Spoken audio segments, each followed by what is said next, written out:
Once a person has passed away, there is no need for you to wait out anything. If that person has a will, you go collect on the day or after. You compose yourself, you go collect that will. Secondly, if you have to bury them, you file claims as soon as possible. This is exactly what we did in our family when we lost someone 2 years ago. We were crying nonstop in the morning. Mid morning, everybody was like, guys, get in the car. Everybody who has insurance, let's go claim. And as a result, we had the most smoothest burial.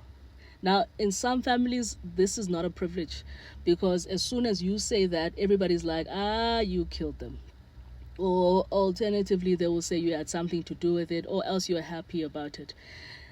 Listen, the reason why you're going there as early as possible is because you want to make sure that if there's any hiccups when you're claiming, they're going to be sorted before the burial happens. You don't want issues.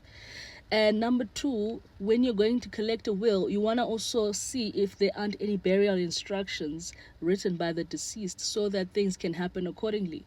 Because what has happened in the past? What has happened in the past is that we've seen spouses who were living separately to the deceased come and claim the bodies of the deceased and bury them in their own way and manipulate people and use that so that they can spite others.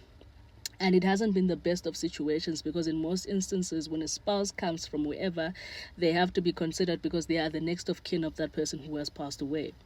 But now if the person had left instructions in their will, best those instructions be known as soon as possible. There's no need for you to be waiting I'm not sure what you're waiting for.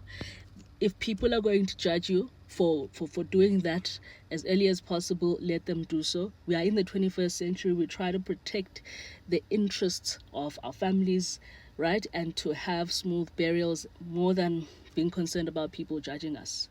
And also, there's this type of understanding, I'm not sure where it comes from, but in my assumption it comes from television, that people must wait until a lawyer comes to read a will.